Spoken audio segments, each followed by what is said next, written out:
Que vous soyez là pour apprendre à créer et exploiter une base de données avec Notion ou pour apprendre à construire votre aromathèque avec Notion, cette vidéo est faite pour vous. Et pour ne pas vous faire perdre votre temps, je vous présente d'abord le résultat final, comme ça vous pourrez voir si cette vidéo correspond à vos attentes.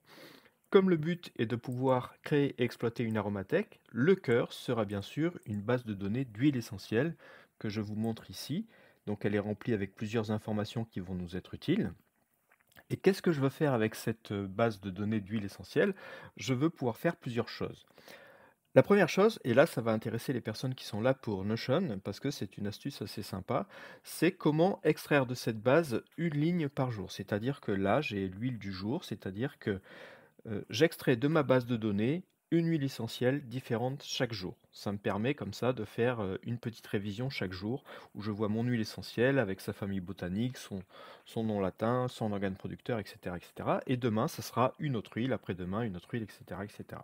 Donc pour faire ça, l'astuce n'est pas évidente, on le verra en dernier.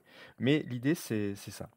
La deuxième chose que je veux pouvoir faire, c'est avoir, quand je suis dans un magasin d'huile essentielle, savoir quelles sont les huiles qu'il faut que je rachète parce que, bah, mon stock, s'épuise. Et donc là, je veux pouvoir avoir accès aux huiles que j'ai définies comme étant, j'en ai presque plus ou plus du tout et n'afficheront que ces huiles-là. Alors j'ai mis l'organe producteur parce que c'est important lors de l'achat, hein, voilà.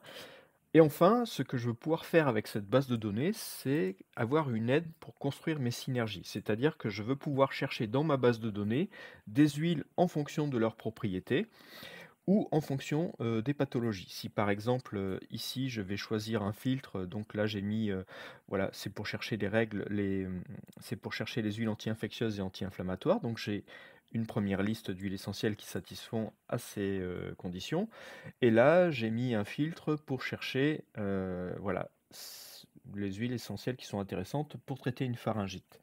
Et là, j'ai les propositions. Bon, forcément, je vais trouver des huiles similaires et donc je vais sélectionner les huiles que je veux. Donc là, évidemment, ça va se cocher puisqu'elle est dans les deux listes. Par exemple, je vais prendre Avinsara aussi. Et puis, je vais prendre la lavande officinale. Je vais vous expliquer aussi pourquoi tout à l'heure parce que elle est un peu différente des autres. C'est juste pour vous montrer la fonctionnalité. Et pourquoi pas le laurier noble. Voilà. Donc, je choisis 4 huiles. Donc, j'ai plus besoin de cette partie-là. Je vais dans ma sélection. Et là, je retrouve mes huiles. Donc là, je peux voir si effectivement, en fonction des propriétés, des indications, finalement, elles sont intéressantes. Si j'estime que j'ai besoin de plus d'informations, je peux cliquer sur la page de l'huile essentielle où là, je vais retrouver d'autres informations, par exemple. Donc évidemment, dans cette partie-là, on peut rajouter encore plein d'informations. Là, j'ai juste mis les précautions d'emploi, les autres noms vernaculaires. Enfin bref, on peut mettre toutes les infos qu'on souhaite dans cette partie-là. Donc si on estime que les huiles, sont intéressantes, par exemple, là je vais dire: «Bah, finalement la lavande je vais pas la mettre», donc je la décoche. Il me reste donc les 3 huiles, là et donc si je les utilise pour ma synergie eh bien je vais mettre à jour, donc alors évidemment je vais partir du truc où j'en ai déjà, en stock. Voilà, je vais mettre, allez, je vais mettre celle-là, je vais mettre suffisamment. Donc, si, quand je vais utiliser mon huile, j'en avais suffisamment, ben là elle va certainement passer à moyen. Celle presque plus, elle risque de passer à plus du tout et celle à moyen risque de passer à presque plus. Donc voilà, ça dépendra de ce que vous avez en stock. Et là, ça me permettra de retrouver, avoir rempli ça me permettra de retourner dans cette partie-là quand je vais retrouver les huiles que j'ai rajoutées en presque plus, je vais les rajouter enfin, on va les retrouver dans cette partie-là. Donc voilà en gros à quoi ça sert. Et évidemment, une fois qu'on a fini notre synergie, on décoche pour remettre toute notre base à zéro. Voilà en gros ce qu'on va faire. Maintenant qu'on sait ce qu'on va faire, on va faire un petit tour de Notion. Donc si vous connaissez déjà Notion, vous pouvez passer au chapitre suivant. Si vous ne connaissez pas Notion, on va faire une petite présentation rapide qui vous donne les bases pour pouvoir faire votre propre aromathèque. Alors pour commencer, qu'est-ce que Notion? Notion, c'est une application accessible en ligne.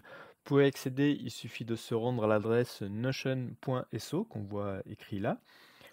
Une fois qu'on est arrivé sur cette page, donc on nous montre quelques exemples d'applications, hein. C'est une application qui est vraiment entre la base de données, la prise de notes, les tâches à faire, les to-do list, les prises de notes de réunion, etc., etc. C'est vraiment quelque chose qui se configure très facilement. Donc c'est une application qui est gratuite, Il y a effectivement des options payantes, mais la version individuelle nous suffira largement pour faire tout ce qu'on a à faire à notre niveau. Donc pour l'utiliser, rien de plus simple, il suffit de se créer un compte. Alors comme j'ai déjà un compte, je ne vais pas le refaire, je vais donc juste rebasculer sur mon compte. Pour vous donner une idée de comment c'est quand on s'inscrit sur Notion pour la première fois, je vais créer un espace, un nouvel espace de travail vierge. Donc, je viens là, donc ça vous n'aurez pas à le faire, mais voilà.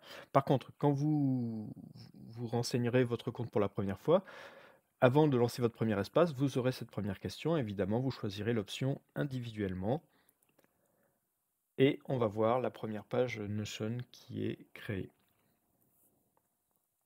Voilà, voilà, donc on clique sur OK. Donc on s'aperçoit que quand on crée notre premier espace, en fait, il y a déjà plein de choses qui sont là, c'est-à-dire que globalement, sous Notion, tout est une page et les pages sont regroupées là avec des pages et des sous-pages, par exemple. Voilà, on peut y accéder facilement et on peut voir en fait tout ce qu'on peut faire avec Notion. C'est assez complet. On peut vraiment paramétrer ça de beaucoup de façons différentes et on va voir tout ça. Donc, toutes ces pages-là, on n'en a pas forcément besoin. Donc, on peut les effacer. Pour effacer une page, rien de plus simple, hein. Il suffit d'aller sur les trois petits points là et de faire supprimer et elle se supprime. Donc, si on est embêté par toutes ces pages-là, on peut directement toutes les supprimer. Il n'y a aucun souci. Mais nous, ce qui nous intéresse, c'est de créer une nouvelle page. Donc, on va faire ajouter une nouvelle page. Voilà, comme ça je suis sur un espace vierge. En fait, sous Notion, tout est une page. Donc, et ces pages, on les retrouvera sur ce côté gauche. Une page a quatre parties distinctes. La partie titre, par exemple, là, en l'occurrence, je vais mettre un titre, voilà. La partie d'édition dont on va s'occuper tout à l'heure, et puis une partie icône. Alors Notion nous propose un icône par défaut, mais bien évidemment on peut le changer si celui-ci ne nous plaît pas. Voilà. Et puis une partie image de couverture. Donc là aussi il nous propose une image par défaut. Et si on n'aime pas l'image, on peut évidemment la changer soit avec une image qu'il propose, soit aller dans une bibliothèque d'images. Et là on peut chercher par exemple des photos de nature et dire ben voilà, je veux mettre cette image-là de nature. Voilà. Et puis bon, ben voir cette partie-là de la photo m'intéresse pas, donc je vais la repositionner et je vais faire glisser pour voir plutôt que la mer. Voilà. Bon, c'est un peu flou, mais c'est pas grave, vous voyez le principe. Voilà. Donc en fait, on a ces quatre parties. Donc la photo de couverture, l'icône, le titre et puis la partie d'édition. Quand on est dans la partie d'édition, en fait, la seule chose qu'on peut faire, c'est rajouter des objets. Pour ajouter des objets, chaque fois qu'on a un curseur, on a accès soit à ces trois petits points qui sont une forme de poignée, mais qui c'est aussi un menu contextuel, soit un plus. Et quand on clique sur le plus, on voit tout ce qu'on peut rajouter. Le premier bloc le plus évident, c'est un bloc de texte, où là, je vais pouvoir écrire ce que je veux. Bonjour, par exemple. Voilà. Et si j'écris une autre ligne, comment ça va? Voilà. On voit bien que la poignée, elle me sert à déplacer ce que je construis. Mais je peux déplacer dessous, dessus. Et en fait, ce qui est intéressant, c'est que je peux aussi déplacer sur le côté pour faire des colonnes. Donc ça, c'est sympa. Et la première chose qu'on va faire pour être à l'aise pour travailler, c'est se mettre en pleine largeur, parce que ça fait quand même plus sympa. Voilà globalement comment fonctionne Notion. On a vraiment, en fait, l'idée c'est de rajouter des objets sur la page. Et on a une collection d'objets qui est très intéressante. On peut rajouter du texte, une autre page, des listes de tâches, des titres, des tableaux, des listes à puces, des listes numérotées, des menus dépliants. Donc ça c'est sympa. Par exemple, si je crée un menu dépliant, mon menu, voilà, hop. Donc si j'ouvre mon menu, hop, quand je suis dedans, je peux rajouter du texte. Voilà. Et donc, hop, je peux cacher tout ça. Donc maintenant que j'ai des objets, j'ai accès au menu contextuel qui me permet par exemple de changer la couleur de mon objet. Voilà. Donc globalement, voilà ce qu'il faut retenir sur Notion. Et comme on va l'utiliser pour faire une base de données, comme vous pouvez vous en douter, les objets base de données existent. Hop, donc il y a énormément d'objets qui peuvent être intégrés dans Notion. Et pour vous donner une autre astuce, c'est que quand on tape cela, vous voyez, il met taper slash pour les commandes. Donc je tape slash et j'écris base de données. Ça permet de trouver rapidement ce que je veux rajouter. Donc là, il me propose deux types de bases de données. Une base de données intégrée, c'est-à-dire qu'elle va être incluse dans la page, ou une base de données pleine page, c'est-à-dire que la page ne sera que la base de données. Et nous, dans notre cas, on va utiliser la base de données intégrée. Bon, comme je veux pouvoir utiliser la base de données d'huile essentielle que j'ai déjà créée, je vais sortir de cet espace et revenir dans l'autre, maintenant qu'on a vu les, euh, les fonctionnalités de base de Notion. De toute façon, par la suite, au fur et à mesure qu'on va construire l'aromathèque, on va détailler les fonctions qu'on utilise. Alors, nous voilà de retour dans mon espace. Donc là, qu'est-ce qu'on va faire? Puisque on veut refaire une page identique à celle-là, on va créer une nouvelle page. Voilà, donc on retrouve nos quatre zones. On va commencer par choisir un icône. Alors là, il me propose la lune, mais moi j'ai envie de prendre ce petit symbole parce que je le trouve joli. On va mettre une image de couverture. Et là, bon, je vais modifier l'image de couverture. Je préfère prendre des fleurs parce que c'est plus joli. Voilà, fleurs. Donc, bah, dans le mien, j'ai pris ça, mais on va en prendre une autre. On va prendre celle-là. Voilà. Voilà. Titre, on va l'appeler Mon aromathèque. Voilà. Et puis on va commencer par une page vide puisqu'on va tout construire. Donc, ah oui, et puis on va tout de suite repasser en mode pleine largeur pour être tranquille. Voilà. Donc la première chose qu'on fait, normalement, on a vu, c'était l'huile du mois. Mais on a vu que l'astuce pour faire ça, on va la faire un peu plus tard. On va juste préparer la chose. Donc l'idée, c'est de prendre un menu déroulant. Donc voilà, menu dépliant. Donc là, ça sera l'huile du jour. Voilà. Donc là, ça, non, ça, j'en ai pas besoin. Je vais le mettre une couleur, par exemple celle-ci. Et puis, en fait, je voudrais le mettre en gras. Donc, je pourrais tout sélectionner et puis dire, dès qu'on sélectionne, en fait, un autre menu contextuel apparaît, je pourrais mettre en gras. Et en fait, je vais plutôt utiliser la fonction, parce que chaque objet, on peut toujours le transformer. Donc, je vais lui dire transformer en, et là, je vais dire titre de dépliant, c'est-à-dire qu'il va considérer que c'est un titre, mais qui est dépliant. Voilà. Comme ça, il écrit beaucoup plus gros. Et puis, on va pas s'en occuper tout de suite. En fait, on va directement créer la base de données et puis on rajoutera les autres objets au milieu un peu plus tard. Donc, pour créer une base de données, je vais d'abord refaire un menu, un titre déroulant, titre, titre de dépliant, voilà. Et je vais dire ma base d'huile essentielle. Essentielle, voilà. Je lui mets une couleur parce que c'est toujours plus sympa de mettre des couleurs. On va prendre le vert. Et donc dedans, je vais créer ma base de données. Et donc, on a vu, base de données, je vais choisir une base de données intégrée. Donc, la base de données, je vais lui donner un nom. Alors, mes huiles, par exemple. Voilà. Et on voit qu'il nous propose déjà deux colonnes. Le nom et l'étiquette. Bon, nous, ce qu'on veut, c'est des huiles essentielles, donc ça va être le nom de l'huile essentielle. Alors, si je veux changer cette propriété, je peux faire renommer ou modifier la propriété, de toute façon, ça va arriver à la même chose, c'est-à-dire qu'on pourra choisir, là, par exemple, on va mettre nom vernaculaire, par exemple. Voilà. La deuxième chose que je veux, c'est le nom latin. Mais là, lui, il me propose une deuxième colonne qui est étiquette, et que si en plus, si je regarde, en fait, c'est un type sélection multiple. Et moi, ce que je voudrais, c'est un format texte. Alors, je m'explique. Chaque colonne de ma base de données peut avoir un format différent, puisque une colonne peut contenir une date, un nombre, du texte, une case à cocher, etc., etc. Donc on définit le type d'objet qu'il y aura dans la colonne pour faire notre base de données. Et en l'occurrence, pour mettre le nom latin, j'ai besoin d'un format texte. Donc je viens là, je fais modifier la propriété, voilà, nom latin ou nom scientifique, et je choisis le type texte. Et là, on voit tous les types qu'on peut mettre en fait dans la base de données. Donc vous voyez, il y a quand même pas mal de choses. Et on va utiliser plusieurs de ces types. On ne va pas tous les utiliser, on n'aura pas besoin de l'email, ni du téléphone, ni de l'URL. Mais bon, voilà, on va tester tout ça. Donc là, on choisit le format texte.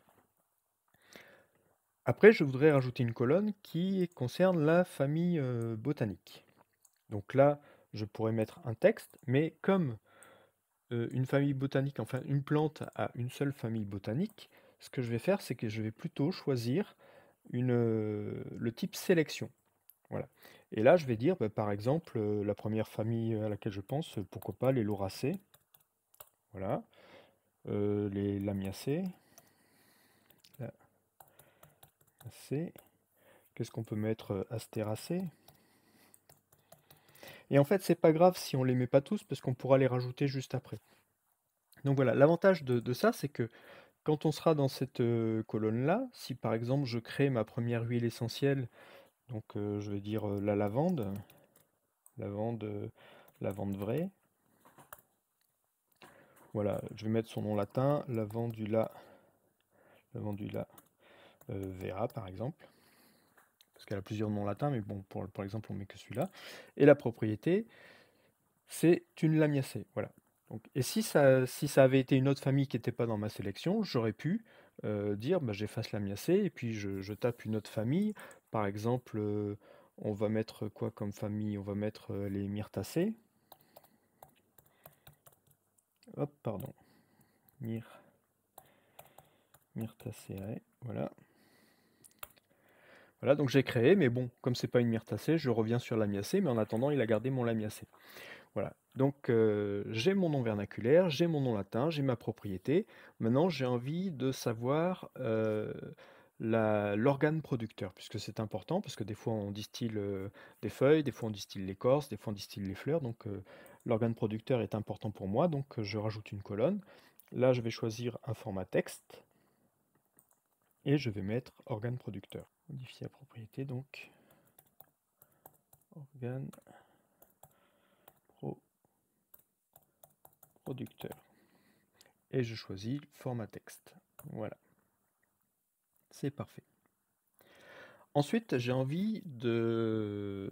Évidemment, puisque c'est une base de données d'huile essentielle, ce qu'il me faudra, c'est connaître les propriétés et puis les indications de l'huile essentielle. Donc là, je vais rajouter une colonne. Voilà, donc cette colonne, elle va avoir... ce sera les propriétés, donc on peut laisser comme ça. Voilà, propriété. Ah, tiens, il me dit qu'il y a une autre propriété qui existe. Bon, on va y revenir. Et là, je vais choisir sélection multiple. Et donc, juste avant, je corrige ça parce que pour les familles botaniques, en fait, on n'a pas mis le nom de la propriété correctement. Donc, famille... Ah, décidément.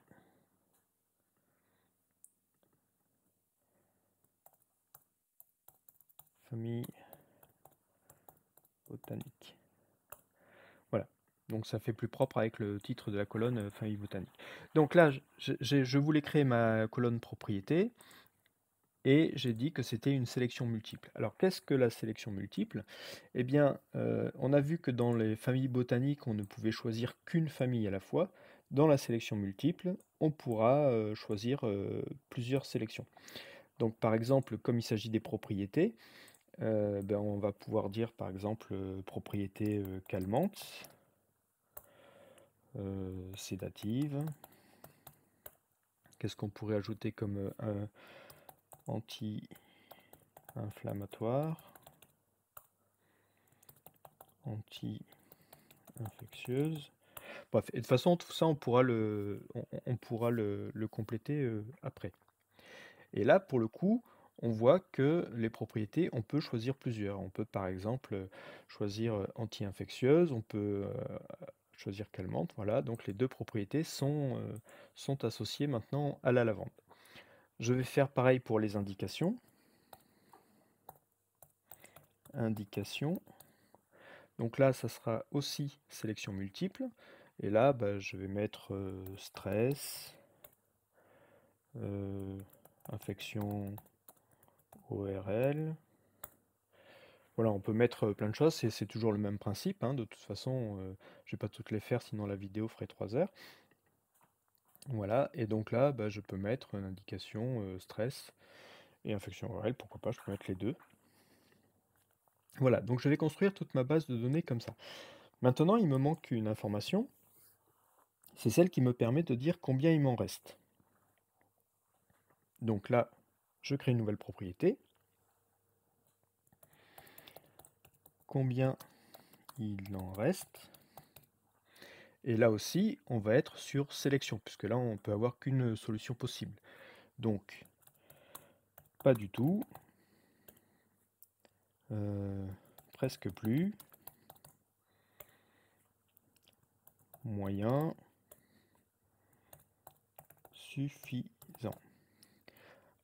Alors, si vous préférez raisonner en pourcentage, en mettant entre 0 et 25%, 25 et 50, 50 et 75, et 75 et 100, vous faites comme vous voulez en fait. C'est vous qui choisissez votre niveau de granularité. De toute façon, si vous voulez mettre 10 niveaux au lieu de 4, il n'y a pas de souci. Et donc là, je peux dire qu'il m'en reste suffisant. Voilà. Donc là, j'ai ma base de données d'huile essentielle. Donc, maintenant, ce que je veux faire, c'est... donc, je reviens ici, je vais créer ma liste d'achat. Il faut vous rappeler, c'est les huiles à acheter. Donc, je vais créer ça. Donc, je reviens là, je rajoute un menu déroulant, menu dépliant, que je vais appeler huile à acheter. Voilà. Voilà. Et je vais aussi lui mettre une petite couleur pour que ce soit plus sympa. Orange, pourquoi pas. Et vous avez vu dans mon modèle que j'ai mis une photo là parce que j'ai trouvé ça plus sympa. Et ben, en fait, pour faire ça, c'est très facile. Je me mets en dessous, par exemple. Je choisis de créer donc une image. Voilà. Et là, il me propose intégrer un lien ou un splash. Donc, on peut, voilà. Je sais pas. On va mettre, tiens, pourquoi pas celle-là, elle est jolie. Voilà. On peut, bien entendu, dimensionner l'image. Et vous rappelez, la poignée va nous permettre de la mettre sur le côté. Voilà. Donc, comme ça, on peut dimensionner comme on veut. Voilà. Bon, l'image n'est pas très bien choisie, mais c'est juste pour vous montrer comment on fait. En fait, l'image que j'ai mis là, je l'ai prise sur Internet. Et donc, j'ai utilisé la fonction, le lien URL de l'image. Mais bon, vous voyez l'idée, c'est la même chose. Et donc là, je veux voir apparaître mes listes à racheter. Donc, ce que je vais faire, c'est que je vais chercher un objet qui est lié à ma base de données. Donc, c'est une vue, ce qu'on appelle une vue liée. Et là, je vais choisir la base de données. Donc, la base de données que j'ai créée, en fait, celle que je viens de créer, où il n'y a que la lavande actuellement, elle s'appelle mes huiles. Voilà. Donc, voilà, je vais la mettre là. Et vous voyez, donc on la retrouve ici, et puis elle s'affiche alors qu'il y a marqué, alors qu'elle est suffisante.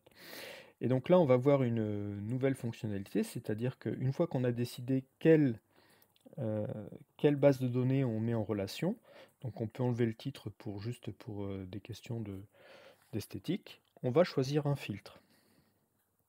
Et donc là, on fait ajouter un filtre, et je veux voir si combien il en reste et presque plus. Voilà, c'est pas mal ça. Et je rajoute une règle. Ou combien il en reste et pas du tout. Hop. Voilà. Voilà, donc là on voit que plus rien ne s'affiche. Si je vais dans ma base de données et que je dis que je n'ai presque plus de lavande, on voit tout de suite qu'elle s'affiche ici. Si j'avais mis pas du tout, ça aurait été pareil. Par contre, si il y a suffisamment, pof, elle disparaît. Donc on voit bien qu'une fois que j'ai mis à jour ça, j'ai tout de suite ma liste d'achats qui est directement à jour.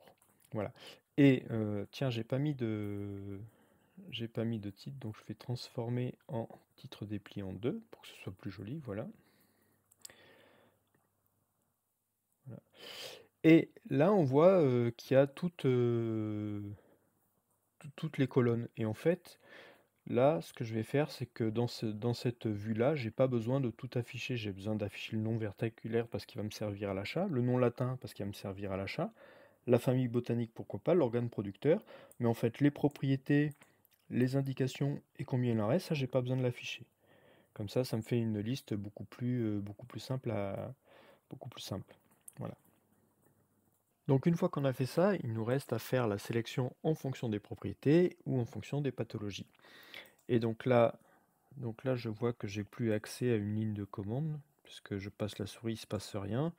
Alors il y en a une en bas, je peux la remonter, mais c'est pas grave, donc je peux faire mon élément ici. Donc je vais faire quoi? Je vais faire un menu. Oups là, pardon. Hop, voilà. Donc slash menu dépliant. Voilà. Et mon menu dépliant, je vais le mettre voilà, au-dessus. Voilà, ici. Je vais le mettre, je vais le transformer en titre de dépliant pour que ce soit gros. Et je vais mettre recherche par propriété. Voilà. Juste en dessous, je mets un autre menu.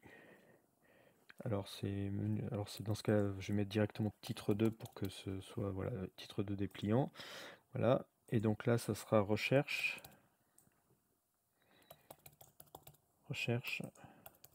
par pathologie.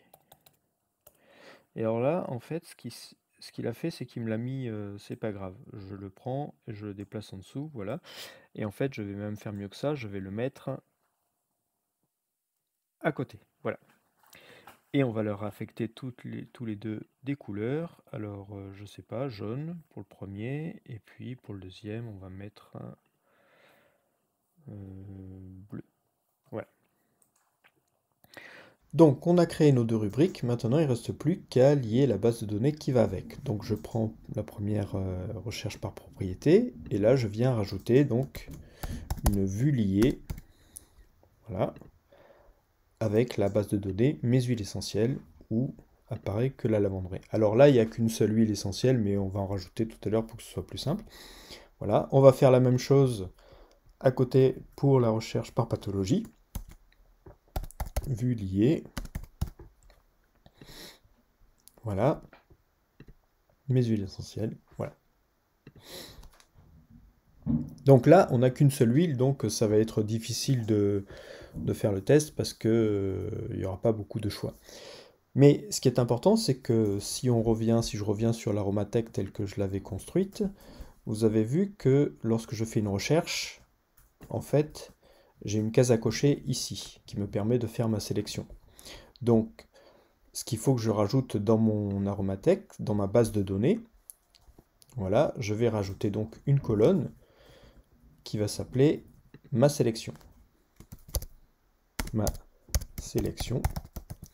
Et ça sera de type case à cocher. Voilà. Et si vous vous rappelez, dans mon aromathèque, j'ai la partie sélection ici qui me permettra de ensuite travailler avec mes huiles essentielles. Donc il faut que je rajoute aussi cette partie-là. Donc je reviens sous ma base de données. Voilà. Je vais créer, hop, voilà. Je vais créer donc un autre titre de dépliant que je vais appeler ma sélection. Voilà. Et puis je le mets juste au-dessus de la base de données. pour qu'on retrouve la même mise en page que tout à l'heure. Et dans cette vue, donc pareil, je vais faire un appel à ma vue liée. Voilà, je vais choisir mes huiles. Voilà. Et là, en fait, vous voyez, j'ai pas besoin, quand j'ai ma sélection, je veux avoir la case à cocher directement à gauche pour que ce soit plus pratique pour moi. Donc je vais prendre ma sélection et je vais la mettre, voilà, tout à fait à gauche. Comme ça sera plus pratique pour moi puisque c'est comme ça que je l'ai utilisé. Et puis on va lui rajouter une petite couleur bleue, voilà. Et donc là, ce qu'on veut, c'est effectivement faire aussi apparaître la case à cocher ici. Donc là, dans cette vue-là, j'ai pas forcément besoin de voir toutes les infos, hein, puisque c'est pas là que je vais faire, je regardais à quoi correspondent les huiles. Donc là, dans les propriétés affichées, je vais enlever le nom latin, la famille botanique, l'organe producteur. Éventuellement, je peux laisser les propriétés. En fait, non, même pas. Je vais juste enlever ça, ça, et juste laisser la case à cocher. Voilà. Je vais faire pareil de ce côté-là. Je vais enlever tout ce qui n'est pas nécessaire. Voilà. Voilà, donc on retrouve exactement la même configuration que sur l'autre page. À ce niveau-là, notre base de données est quasiment fonctionnelle, à part qu'on n'a qu'une seule huile dans notre base de données. Par contre, on va en profiter pour rajouter la chose intéressante, c'est-à-dire que effectivement, on a vu qu'on pouvait accéder à la page d'une huile essentielle. En fait, chaque ligne de ma base de données est une page qu'on peut ouvrir à chaque occurrence de la base de données. C'est-à-dire que là, on fait référence à la lavande, là aussi, etc., etc. Donc je vais l'ouvrir, et donc on va retrouver les propriétés qu'on a construites dans notre base de données. Et pareil, comme c'est une page, on va pouvoir rajouter un icône. Alors celui-là n'est pas terrible. Je rajoute une fleur. Je vais rajouter une photo de couverture. Et là, pour le coup, je suis quasiment certain que des photos de lavande, il y en a dans la bibliothèque. Voilà. Lavande, on peut mettre un champ de lavande, voilà, tac. Et voilà, et en dessous, on pourra mettre plein de types d'infos qu'on veut rajouter, comme j'ai montré tout à l'heure. C'est-à-dire que là, c'est vraiment libre, hein. Si on a envie de mettre des kilomètres d'informations sur la lavande, on peut les mettre à cet endroit-là. Ce qui permet que, à chaque fois qu'on est dans notre base de données, par exemple, si on se pose la question si on va la sélectionner ou pas, eh bien en fait, on peut vérifier les infos directement là. C'est pour ça que j'ai pas eu besoin d'afficher les autres propriétés, ce qui aurait pas été pratique parce que ça m'obligerait en permanence à aller de droite à gauche. Là, je peux directement accéder aux informations de la lavande en allant sur sa page. Ça me permet de faire ma sélection. Et là, deuxième point, vous avez vu que bah, normalement, ici, je ne devrais afficher que les éléments qui sont cochés. Or là, il m'affiche tout. Donc je vais devoir aussi faire un filtre. Je n'affiche dans cette table que si ma sélection est cochée. Voilà. Donc là, il affiche 1. Si jamais je coche la lavande, pof, il affiche en bas. Si je la décoche, il ne l'affiche pas. Voilà, donc là, on a vraiment notre base de données qui est fonctionnelle. Il y a quand même un petit détail auquel on n'a pas fait attention, mais on va revenir dessus tout de suite. C'est-à-dire que dans ma liste d'achat, j'ai pris le parti de dire que ne s'affichent que les huiles qui sont définies en suffisant ou presque plus. Pardon, en presque plus ou pas du tout. Mais en fait, comme c'est une base de données d'huile essentielle, rien m'oblige à racheter les huiles dès l'instant que... parce qu'elle est dans ma base de données. C'est-à-dire que je peux avoir envie de la mettre dans ma base de données parce que je veux connaître cette huile, mais j'ai pas forcément envie d'en acheter. Donc ce que je vais faire, c'est que je vais créer une nouvelle colonne qui va s'appeler pas besoin. Pas besoin. Et là, ça va être aussi une colonne donc type case à cocher. Voilà. Et ce que je vais dire, c'est que dans mes huiles à acheter, je reprends mon filtre, je regarde les règles, et je dis que globalement, il faut qu'il y ait tout ça, mais il faut aussi que ce soit une huile qui n'ait pas la case à cocher, pas besoin de cocher. Donc ce que je vais faire, je vais supprimer le filtre pour le refaire, comme ça donne aussi une occasion de retravailler sur les filtres. Supprimer le filtre. Je reviens sur filtrer, ajouter un filtre avancé, et là je vais dire si pas besoin et non coché, je vais pouvoir l'afficher là-dedans, parce que l'idée c'est que si jamais j'ai coché la case pas besoin, je ne veux pas l'avoir dans ma liste d'achat. Donc dans ma liste d'achat ne doivent apparaître que des huiles dont la case pas besoin n'est pas cochée.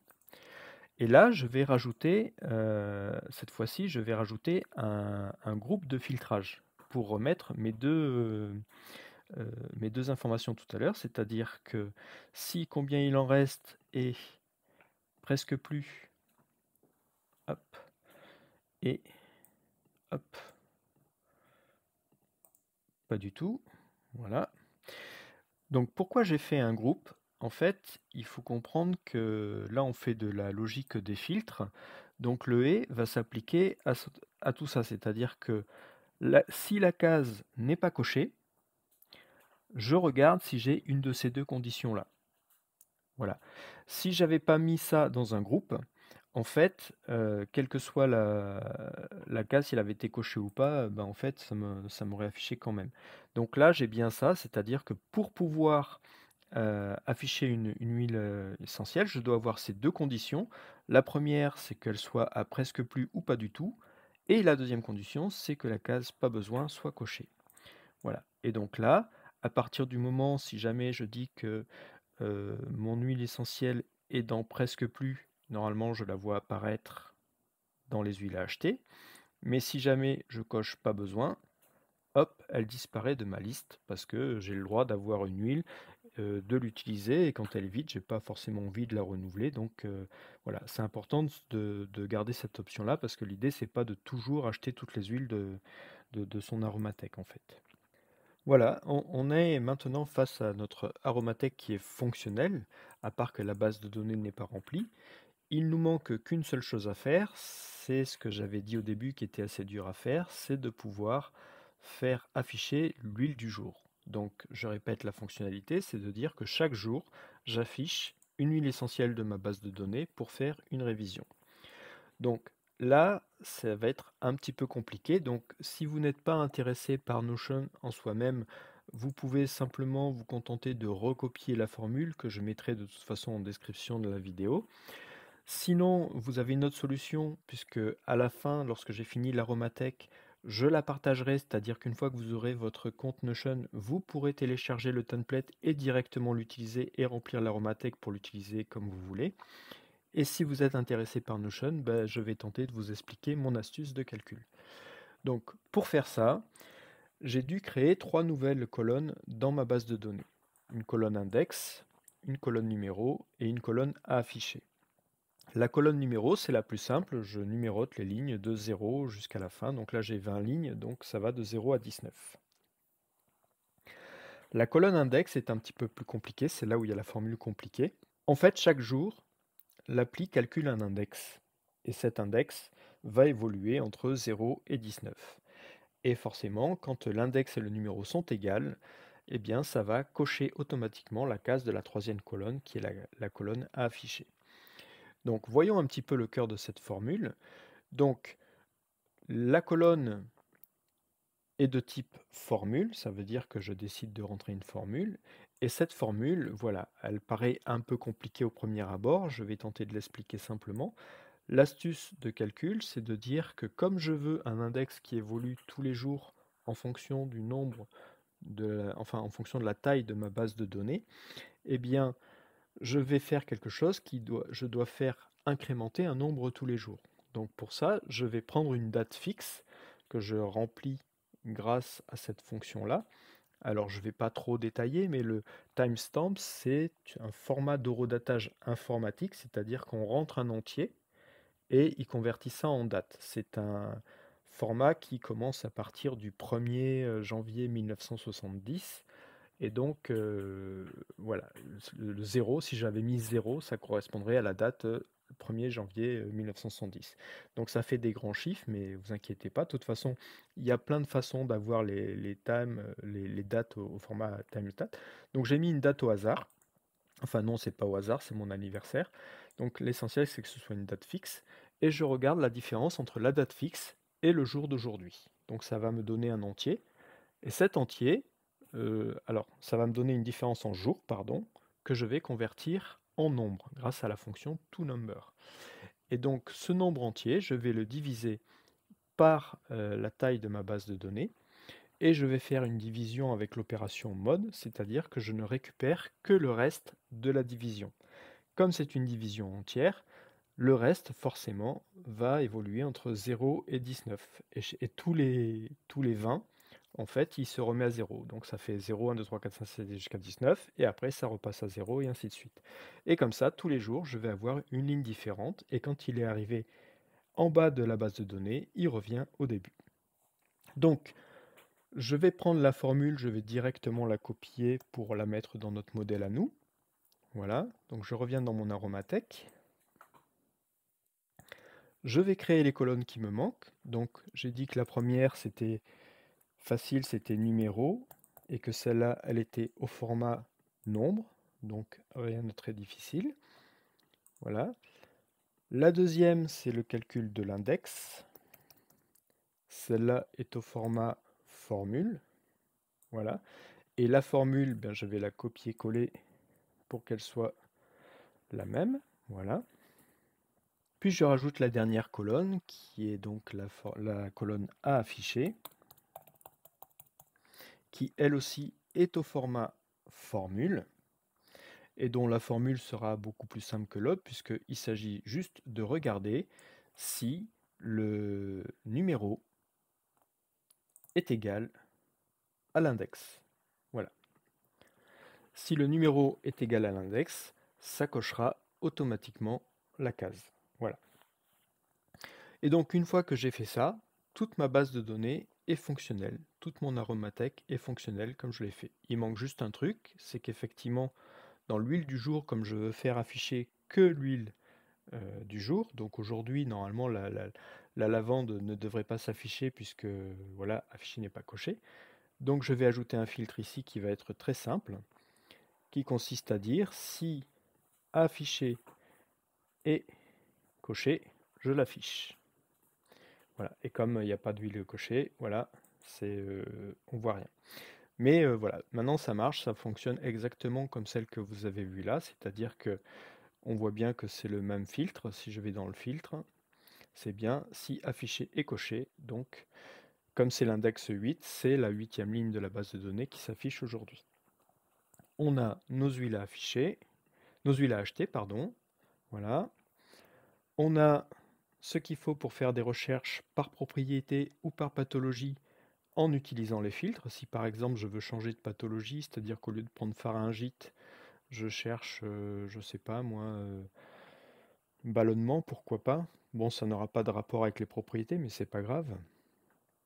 Alors, comme il me propose les deux, donc là je suis obligé quand même de supprimer pharyngite. Voilà. Et on voit que bah, pour les ballonnements, j'ai deux huiles dans ma base de données, c'est basilic exotique et camomille noble. Donc voilà, l'idée c'est qu'à chaque fois qu'on veut faire une recherche, on passe par les filtres pour faire sa recherche, que ce soit aussi bien pour les propriétés, où les règles sont là, ou pour les pathologies. Donc la sélection, j'ai expliqué aussi comment ça fonctionnait, et quand on décoche, évidemment, on quitte la sélection. Voilà. Vous avez maintenant une aromathèque fonctionnelle, donc je vais la mettre en partage pour que vous puissiez la télécharger si vous avez Notion. Ça vous évitera d'avoir à calculer les formules ou bien d'avoir à refaire ça vous-même. Et puis, si vous voulez la faire, eh bien, il suffit de faire pas à pas toutes les démarches que j'ai présentées dans cette vidéo. Voilà, prenez bien soin de vous et à bientôt pour une prochaine vidéo.